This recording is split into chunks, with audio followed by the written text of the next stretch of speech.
I am the Tofu Golem. Please enjoy the video. In this video, I will explain date formatting.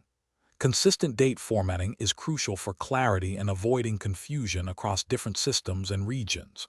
Without a standard, dates can be misinterpreted, leading to significant errors in data processing and communication. We will explore a universally recognized method that ensures your dates are always clear, unambiguous, and correctly understood by everyone, everywhere, every time.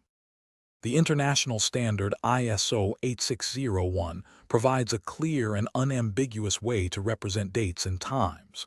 For dates, it specifies the format of 4 digits for the year, followed by 2 digits for the month, and then 2 digits for the day.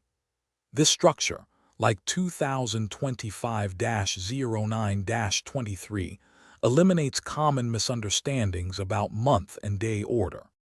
Using ISO 8601 offers several key advantages. Dates formatted this way are inherently sortable, meaning they can be ordered chronologically without any complex programming.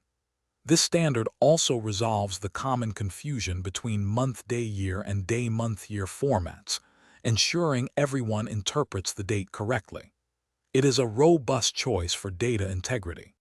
To implement ISO 8601 effectively, consistently use 4 digits for the year, 2 for the month, and 2 for the day. Always separate these components with hyphens. For example, 2025-09-23. Adopting this single, consistent standard across all your applications and documents will significantly improve data accuracy and communication. Thanks for watching. Consider subscribing if we helped you today.